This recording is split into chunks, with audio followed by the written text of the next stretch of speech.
He appeared by the old fountain, that man with searching eyes, half wonder, half bewilderment, carrying a question that echoes through every era of awakening. How do we know when the universe is guiding us, and not just our imagination? You've probably asked it too, haven't you? That quiet suspicion that something unseen is arranging coincidences around you, pulling gently at the edges of your attention. You feel the nudge, the whisper, but doubt asks, is it real? Listen carefully.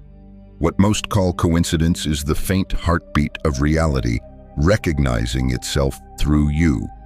The cosmos is not silent. It breathes through alignment. Picture an ocean so vast that every thought, emotion, and decision sends ripples across its surface. Once in a while, one of those waves returns perfectly in phase with your inner state. That's not luck.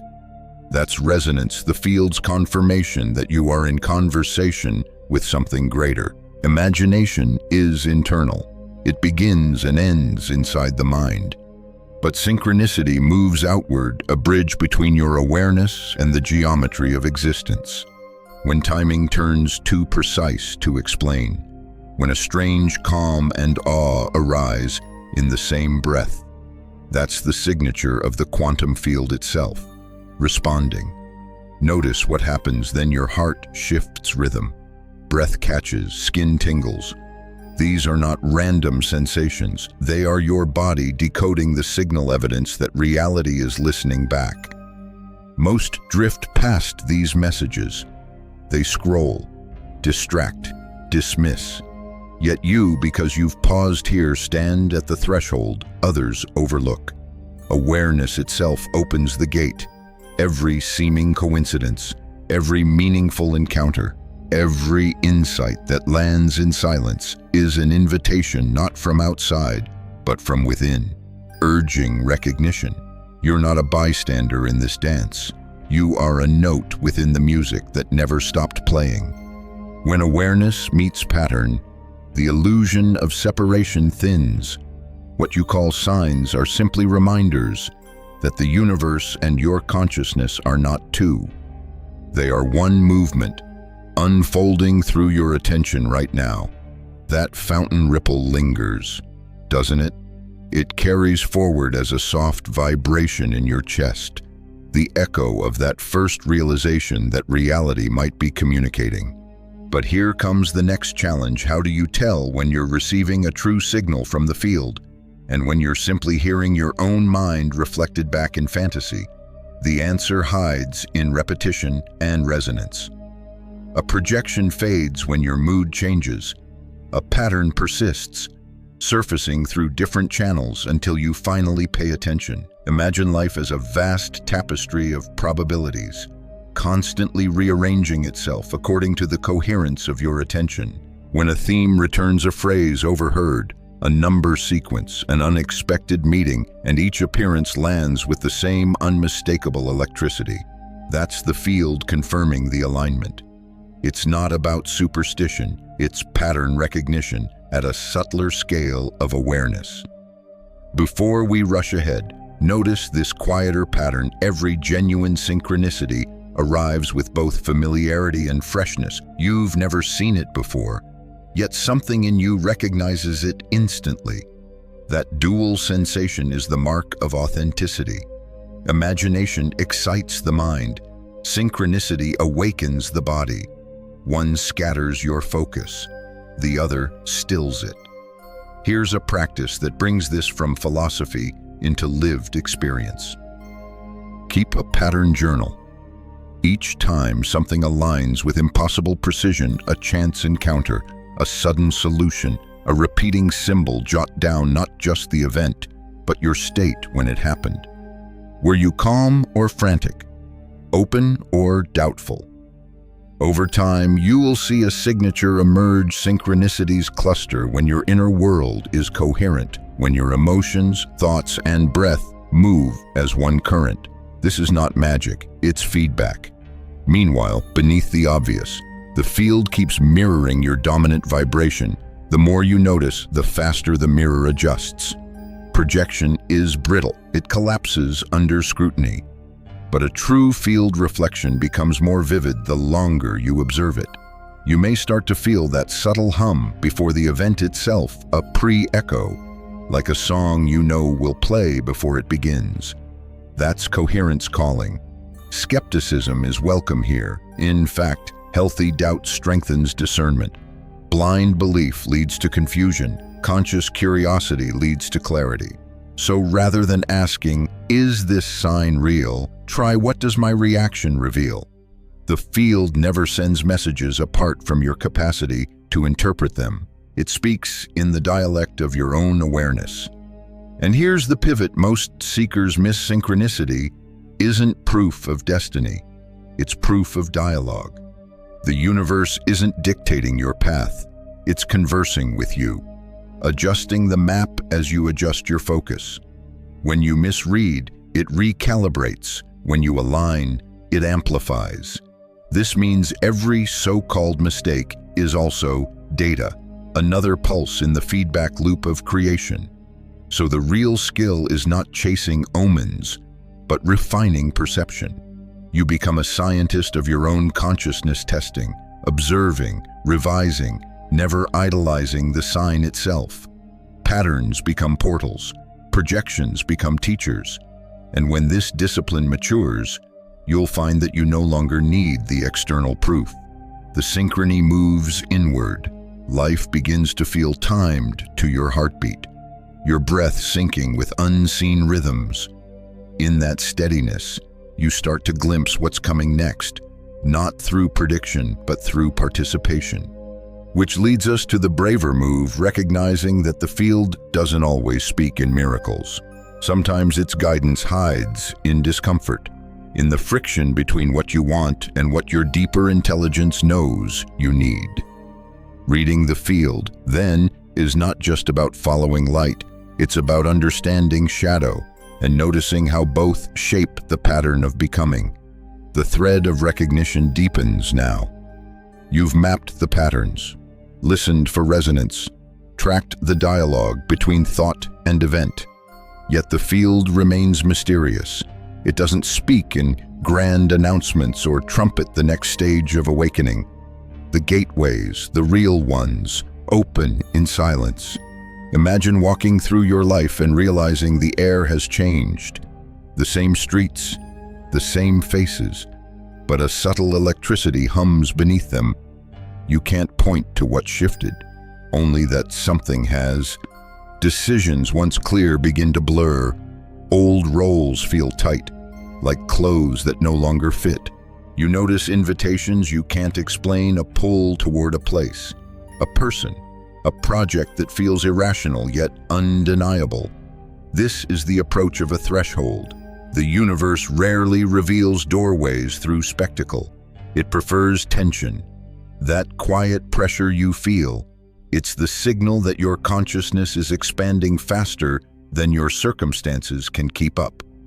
What feels like confusion is actually the gravitational wobble before an orbit change. The field is recalibrating your timeline. Before we rush ahead, breathe into the ambiguity. Uncertainty is not failure. It's the whisper before clarity. The ego demands visible signs, fireworks, declarations, proof, but the quantum field communicates through coherence, not display. If life feels both heavier and holier at once, you are likely standing at that invisible gate. Here's the paradox most seekers miss. Gateways don't look like beginnings. They look like endings. Friendships fade, opportunities dissolve. The familiar loses flavor. You might think something's wrong, but this contraction is the pulse before expansion. The field is pruning noise to create space for alignment, to recognize the gateway. You don't need clairvoyance, you need presence. Notice patterns of repetition that feel impossible to ignore, the same lesson resurfacing in new disguise, the same chance meeting in unexpected settings. These aren't loops of punishment. They're echoes of an unlearned vibration calling for integration. Once you respond differently, the loop releases. That's the first step through. If we widen the lens a fraction, you'll see this isn't abstract philosophy. Neuroscience hints that when awareness shifts, perception literally rewires. Your brain synchronizes new neural rhythms, matching the frequency of insight itself. Spiritual language calls this attunement. Physics calls it phase coherence. You might call it intuition finding its legs. Whatever the term, the mechanics are the same. Your internal signal reorganizes the external field. Now carry that feeling a step further. Imagine that the very tension you wish would disappear, sculpting the vessel that can hold your next reality. Without the weight of waiting, you wouldn't have the depth of readiness. So when the world feels paused, remember, stillness isn't delay, it's design. Here's a practice when uncertainty tightens its grip. Ask, what quality is life training me to embody right now? If patience, breathe deeper. If courage, act gently anyway. If surrender, loosen your plan and watch what surfaces. Each quality is a key for a specific door, which leads us to the braver realization gateways respond to vibration, not willpower. You can't kick them open. You harmonize until they dissolve. The transition isn't a leap across space, it's a resonant shift within space. And when that resonance stabilizes, the outer world rearranges with almost eerie precision. Opportunities arrive unannounced. People mirror your new tone. The noise of resistance fades. You'll look back and realize you crossed the threshold not through action, but through alignment. So when life goes quiet, don't assume nothing's happening. The silence may be the sound of the lock turning. That's how gateways open, not with fanfare, but with the soft click of coherence. That faint click you sensed at the end, that was the hinge of the door. Most never hear it. They wait for thunder, for revelation wrapped in spectacle.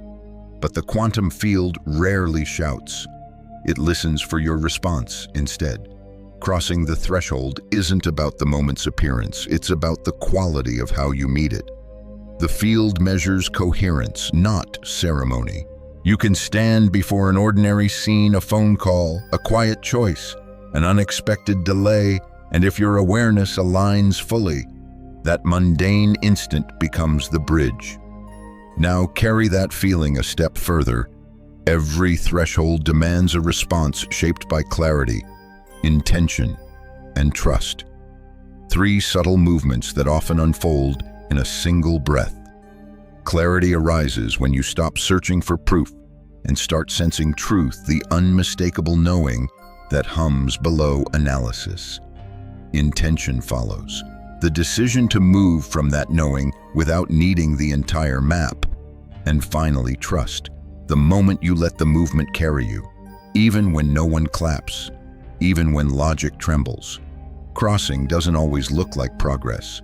Sometimes it feels like standing still while everything rearranges. You may notice coincidences stacking like stepping stones, but until you respond with action, they remain inert potential. The field will not drag you across, it waits for consent. Before we rush ahead, understand this quiet law: your response is the signature that activates the pattern. The gateway recognizes vibration, not vocabulary. Words of faith mean little if your nervous system is still pulsing in fear. That's why awareness must descend into embodiment. It's not about saying I trust, it's breathing as though trust is already true. Here's the pivot most seekers miss: the field mirrors your state, not your wish. When you act from desperation, it amplifies need. When you act from coherence, it amplifies alignment. That's why hesitation often blocks more than resistance. The universe isn't denying you, it's reflecting your uncertainty. You might wonder, what if I misread the signal? Then consider this. The field doesn't punish error, it recalibrates. Every misstep becomes data for refinement. Imagine adjusting the dial on a radio. Static isn't failure, it's feedback guiding you closer to the frequency. Every decision clarifies the next. To practice this crossing, begin with micro-actions. Choose one small act today that aligns with the self you're becoming. Reply to the message, clear the space, make the call. Not because the result guarantees transformation, but because movement itself declares readiness. Energy responds to declaration. Meanwhile, beneath the visible, the old frequency begins to fade. You may feel a strange lightness or waves of fatigue as systems reset. Honor both. Integration is cellular. The body needs time to catch up to the consciousness that leapt. If fear returns, and it will greet it as the echo of your former vibration. The field plays back whatever you send until you sustain a new tone long enough to overwrite the old. That's the patience piece. The longer you hold alignment without demanding outcome, the faster reality reconfigures. And in hindsight, you'll realize something beautiful. The crossing was never about entering a new world, but remembering that you were shaping it all along. The door was not out there. It was made of your willingness. So, when the next subtle invitation arrives, not loud, not certain, just quietly luminous pause, breathe once, feel your heartbeat align with that glow, and step. No trumpet will sound, yet everything will shift. The universe records the vibration of that moment like ink on water. You have crossed. You crossed quietly, and maybe you didn't even notice when it happened. That's how awakening moves, not as an explosion, but as a dawn. The light doesn't demand attention. It seeps, patiently, until shadows lose authority. Awakening is rarely the blinding revelation seekers romanticize. It is subtle, steady, rhythmic, like a tide reshaping the shore one wave at a time. You begin to notice how color feels richer, how sound carries a weight you never heard before, how time bends around awareness instead of trapping it. The world doesn't change overnight. You start perceiving more of what's already there. And from that hush, something steadier emerges, the understanding that awakening isn't an escape from matter, but a deeper immersion into it. You start seeing energy in the ordinary. The leaf trembling on a branch isn't random. It's the same pulse that moves your breath. The rain outside doesn't fall apart from you. It resonates with the rhythm within you. Every sound, every vibration becomes proof of a shared intelligence weaving everything together. Here's the pivot most seekers miss. Awakening doesn't erase the ego, it illumines it. The mind you once tried to silence becomes a translator between infinite potential and human experience. You realize you were never meant to transcend being human, only to remember the divinity pulsing through it. If we widen the lens a fraction, you'll see that even neuroscience nods toward this as consciousness expands. The brain reorganizes its networks, building bridges between logic and intuition, between focus and flow. Science calls it neuroplasticity. You might call it grace, the restructuring of perception itself. Still, every dawn carries chill before warmth. As awareness heightens, sensitivity increases. Crowds feel louder, emotions sharper, thoughts more transparent.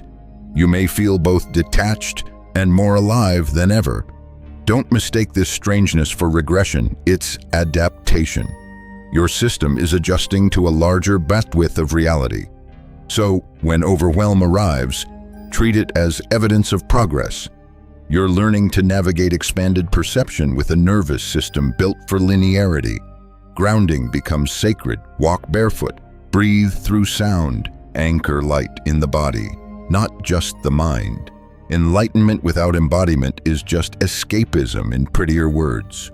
Now carry that feeling a step further. Awakening also challenges belief. The mind that once sought certainty now learns to rest in paradox. You can feel infinite and fragile at once. Both are true. The field doesn't choose between them, it harmonizes them. That harmony is awakening. And here's the quieter truth: once the light enters, it doesn't leave. You might drift in and out of clarity, but the knowing remains beneath the noise, constant, patient, waiting, like the sun hidden by clouds. It never stops shining, only your angle changes. To live in that awareness, practice gentleness. Let understanding unfold at the body's pace.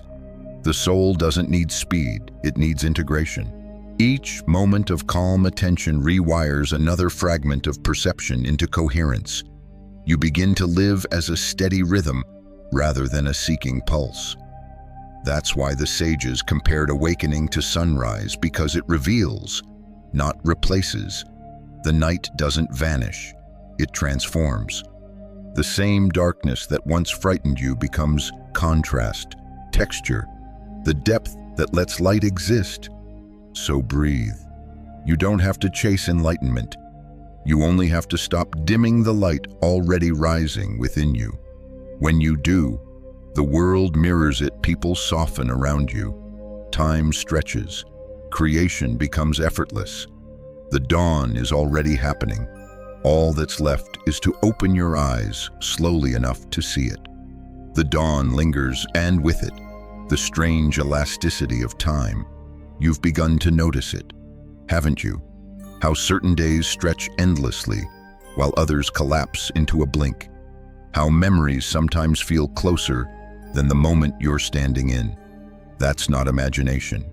It's perception loosening its grip on linearity. Time, in the ordinary sense, is a comfort, a ruler laid across infinity so the mind can measure the unmeasurable. But the quantum field doesn't march in single file. It spirals, it overlaps, it folds. Every possible version of you already exists as a vibration within that infinite spiral, waiting for alignment, not arrival. Now carry that understanding a step further. You don't move through time. Time moves through you. Every choice you make adjusts the angle at which awareness intersects potential. To the physical mind, it looks like future arriving. To consciousness, it's just another slice of the same eternal present revealing itself through coherence. Think of it this way: when you recall a memory vividly enough, your body reacts as though it's happening now.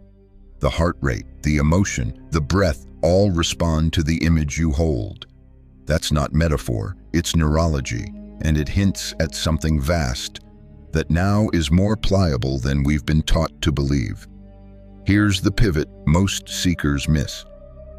Understanding nonlinearity doesn't mean abandoning schedules or ignoring reality. It means living inside time without belonging to it.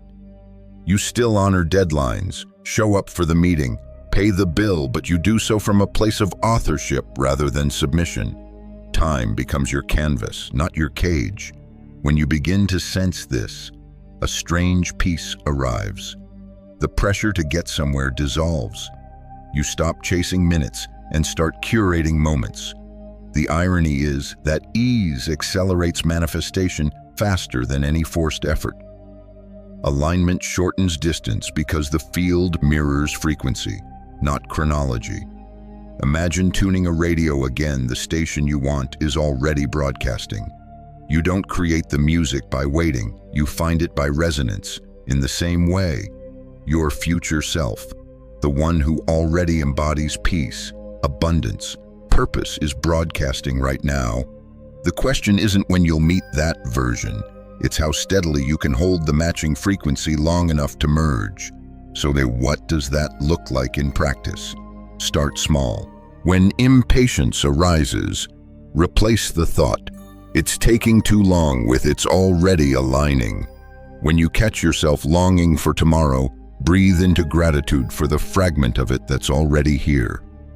That shift in language reprograms your field faster than hours of forced optimism. Before we rush ahead, remember, breaking free from linearity isn't rebellion, it's remembrance. You're remembering that existence was never a cue. It's a constellation, and you're learning to navigate between stars rather than crawl along a single line. And with that remembrance comes responsibility. Power without grounding becomes chaos. The more flexible your sense of time, the more discipline you need in presence. Anchoring awareness in the body, in the breath, keeps multidimensional insight from dissolving into abstraction. If we widen the lens a fraction, you'll see that mystics and physicists both hint at this truth from different directions. Time is relative to motion and observation. The faster or slower you vibrate, the differently you perceive flow. Spiritual practice simply internalizes that equation. Meditation decelerates inner time. Joy accelerates it. Both alter what events synchronize around you. So next time you feel trapped by the clock, imagine flipping the perspective. Picture time as a current flowing through your awareness, and you, the observer, adjusting its rhythm by presence. Stay coherent long enough, and the impossible timing of synchronicities stops feeling miraculous. It becomes natural, inevitable. And that realization opens the next layer, the art of creation itself, where waiting ends and participation begins. You've loosened the chains of time. Now you're ready to create, not as a watcher, but as the pulse itself. The field has been responding all along, yet most never realize they are its composer. They wait for reality to perform, unaware that it's waiting for them to conduct. Here's the shift. Creation doesn't begin with seeing. It begins with feeling. The universe doesn't speak English. It speaks frequency. Every thought, emotion, and subtle gesture emits a vibration that instructs reality how to arrange itself around you. Imagine a musician before the first note. She doesn't force the melody. She listens inward until the tone appears. Then her instrument simply follows what she already hears within. You, too, are both listener and instrument. The field plays back the song of your coherence.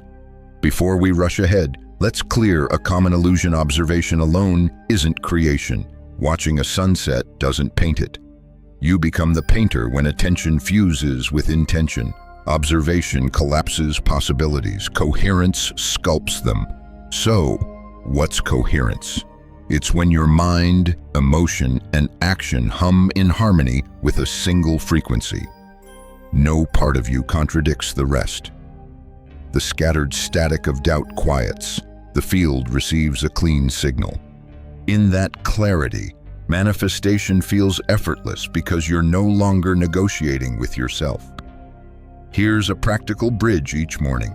Before the world floods your awareness, choose a single emotional frequency to embody. Maybe calm, maybe joy, maybe gratitude. Then, spend the first minutes of your day feeling that energy without attaching it to a goal. Let the sensation bloom through your breath, your muscles, your heartbeat. That state becomes your broadcast. Now carry that feeling a step further when challenges arise, when the message doesn't come. When plans stall, resist the reflex to fix. Instead, return to frequency. Ask, what tone am I sending now? The field isn't withholding. It's mirroring. Adjust your resonance, and the mirror changes. You see, this isn't philosophy. Quantum research shows that observation affects probability because attention stabilizes waveforms. But the deeper layer, often overlooked, is that emotion amplifies that observation exponentially. Feeling is focus squared. The field reacts not to what you think, but to how completely you feel it. And that's where most seekers misstep. They visualize outcomes with their mind, while vibrating scarcity through their heart. The picture is beautiful, but the signal is noise. Real creation happens when the picture and the pulse match. Consider an example. You want harmony in a relationship. Instead of imagining the partner apologizing or changing, generate the frequency of harmony itself. The softness, the laughter, the ease. Feel it as though it's already here. When you do, the field reorganizes, conversations unfold differently. Opportunities to reconcile appear. You didn't manipulate reality, you translated energy into form, which leads us to the braver realization: creation isn't control, It's collaboration. The field has its own intelligence. When you align, it choreographs complexity far beyond human planning. That's why some manifestations arrive sideways, through routes you could never predict. The point isn't to force outcomes, it's to stay available to alignment. If we widen the lens a fraction, you'll notice that life itself begins to mirror your inner music. Random strangers echo your phrases. Events flow with uncanny timing. The mind calls it luck. The soul recognizes orchestra. Still, a word of humility wielding this understanding without grounding leads to fantasy. The more creative you become, the more discipline you need. Integrity is your tuning fork. Ask yourself often, does this creation serve coherence or ego? The first expands, the second fractures. And so, the practice matures from manifesting objects to manifesting states, from chasing outcomes to cultivating resonance. You stop forcing reality to obey and begin dancing with it.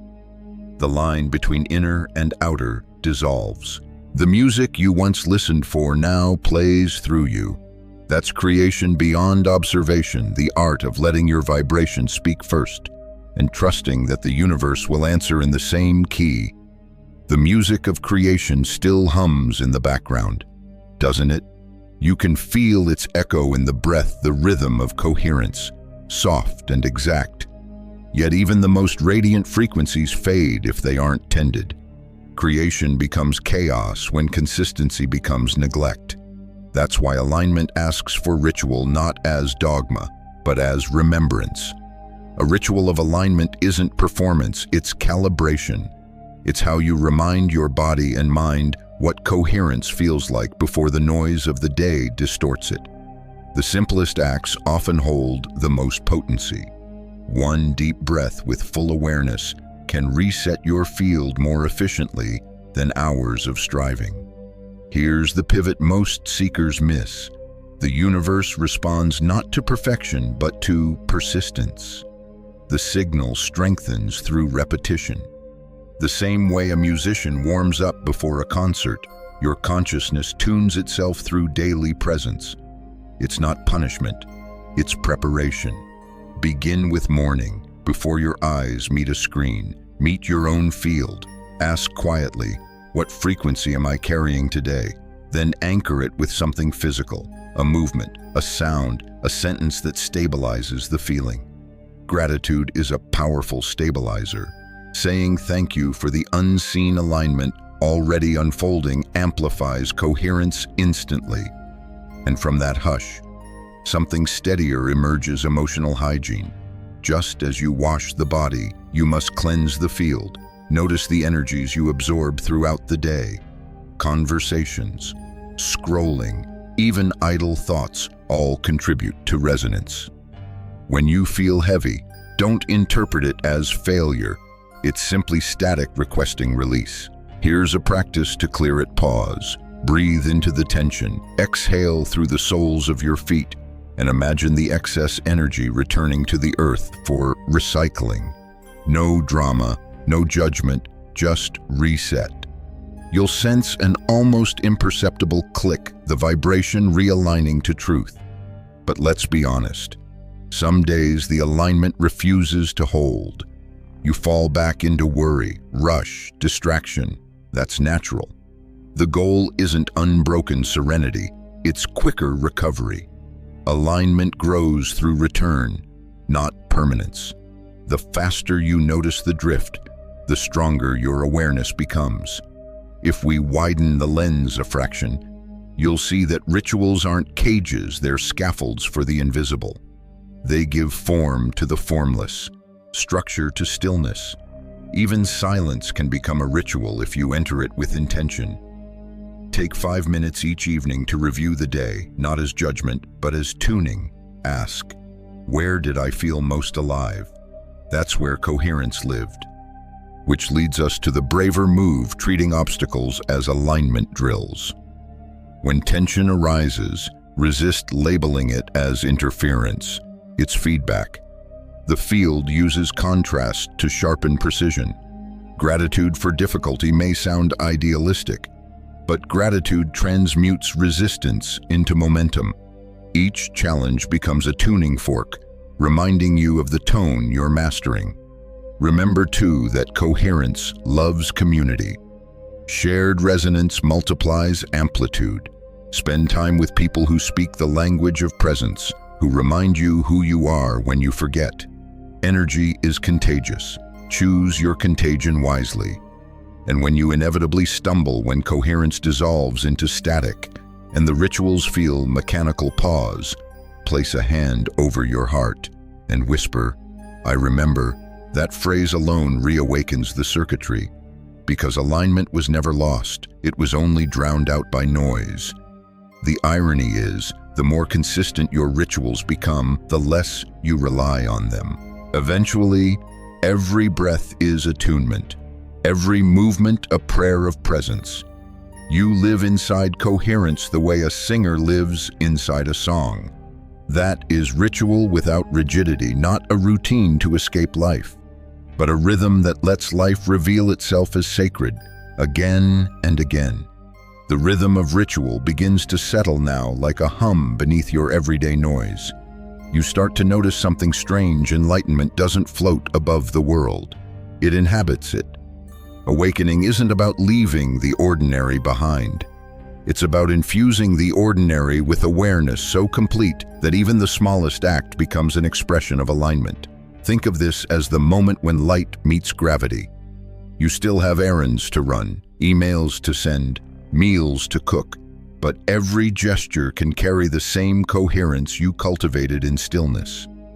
This is embodiment, not the performance of spirituality, but the quiet art of living it. Here's the pivot. Most seekers miss awakening that doesn't reach the body remains an idea. Thought alone can't hold frequency, only sensation can. So your daily life becomes the temple, your actions the altar. When you speak, listen for tone. When you move, feel for flow. Each word and motion either stabilizes your field or scatters it. Before we rush ahead, understand this simple truth. The field doesn't differentiate between meditation and conversation. It reads energy, not setting. If you maintain coherence while paying bills or comforting a friend, you're as connected as during the deepest silence. The divine doesn't hide from traffic, it listens through it. Now carry that feeling a step further. Challenges stop appearing as interruptions. They become recalibrations. When someone tests your patience, it's the universe asking, can you stay coherent even here? When a delay occurs, it whispers, can you trust timing even now? Each test refines embodiment, forging presence that no chaos can fracture. And from that hush, something steadier emerges. Gratitude as gravity. Gratitude anchors energy into matter. When you give thanks, even for friction, the field synchronizes around your steadiness. Resistance loses momentum, flow returns.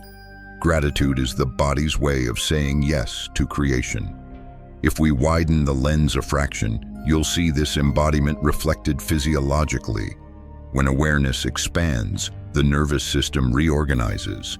Heart rhythms smooth, breath deepens, stress chemicals fade. Science would call this coherence. Spirit calls it trust. The labels differ, the vibration is identical. Here's a practice to ground that science in sensation throughout the day. When your mind races ahead, pause. Feel the soles of your feet against the earth or the chair beneath you. Inhale for 4 counts. Exhale for 6. Imagine awareness descending from thought into body, from concept into contact. This simple recalibration converts presence from abstraction into chemistry, which leads us to the braver realization. Embodiment demands humility. The more light you hold, the softer you must walk. Power ungrounded distorts. True mastery whispers, it doesn't announce.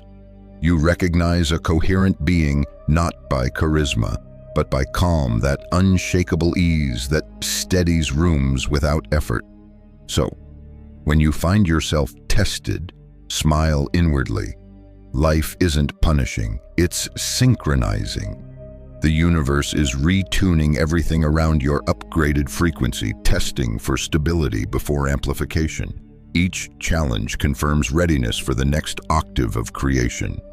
Remember, this awakening matures through integration, not isolation. You don't leave the world to find truth. You bring truth into the world until there's no separation left to bridge. Enlightenment isn't above your daily tasks. It breathes through them, quietly sanctifying the ordinary. Eventually, you'll notice that even when you forget to notice, the field remembers. Presence becomes muscle memory. Awareness becomes posture. The sacred hides in laughter, in washing dishes, in the rhythm of footsteps on pavement. That's embodiment, the point where philosophy dissolves into physiology. And spirituality becomes the way you hold a cup, the way you breathe before you speak, the way you choose to stay open when the world closes. The body is no longer a vessel for awakening. It is awakening tangible, grounded, alive. The body hums with that subtle coherence now, the pulse of presence woven into breath, into step, into gaze.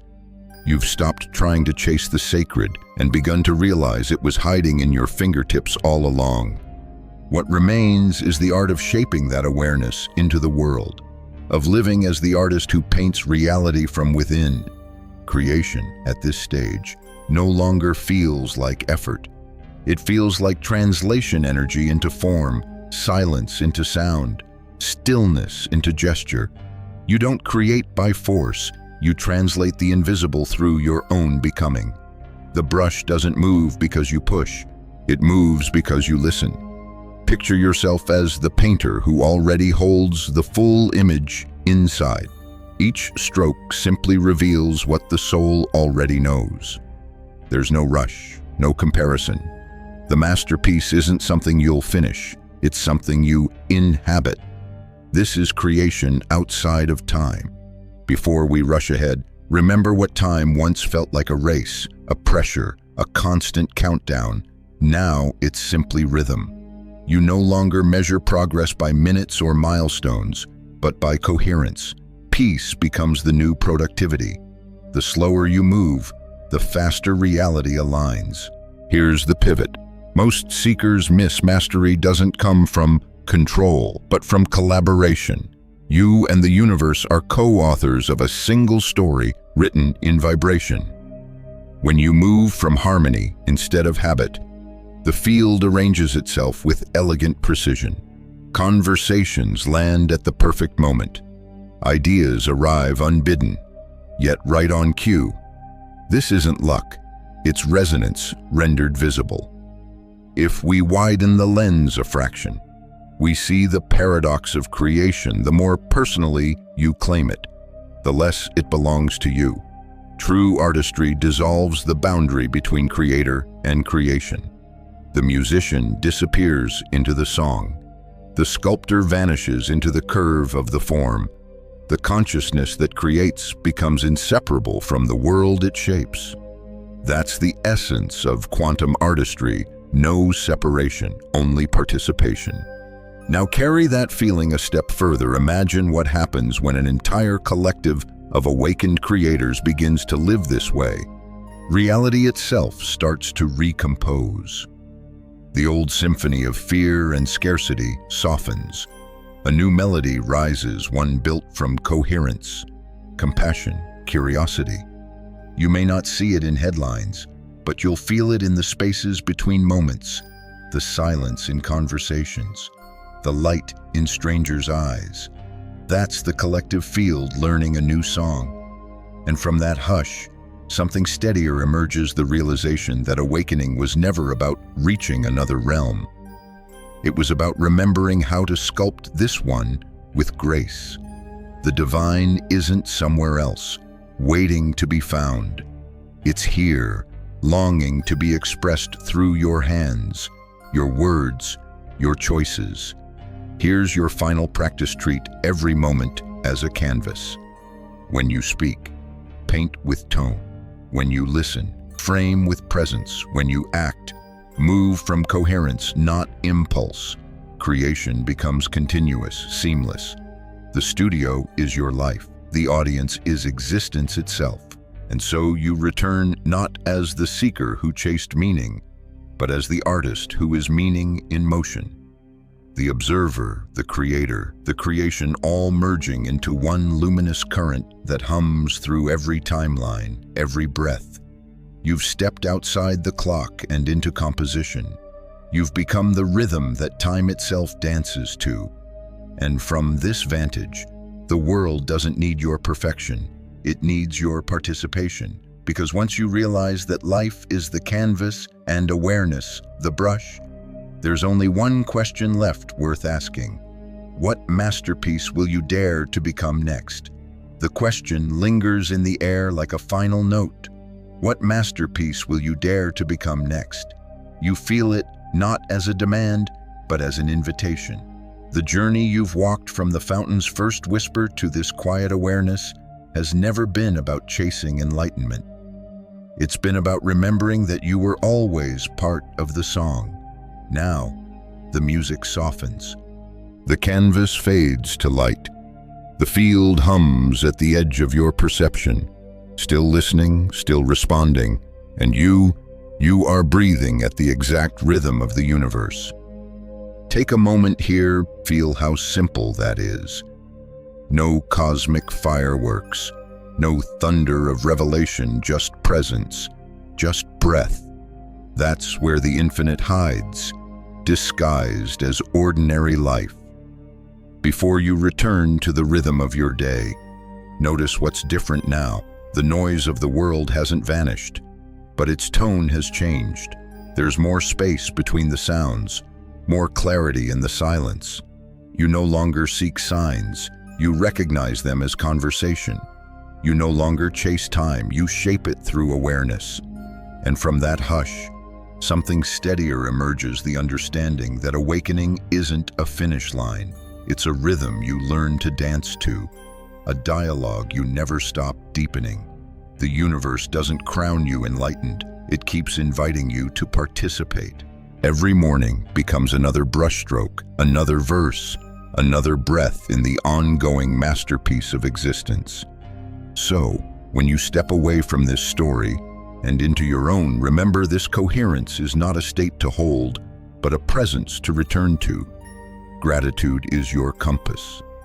Simplicity is your anchor, and stillness is the quiet home you carry wherever you go. If you've felt the resonance of these words, let them settle rather than scatter. Let them become a practice of remembering. You don't need to believe in the quantum to live it.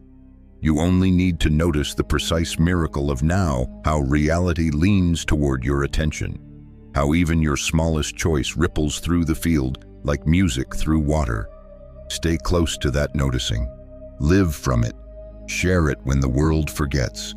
Because the truth has always been simple. The universe doesn't speak in commands. It speaks in invitations. And right now, it's whispering, "Welcome back."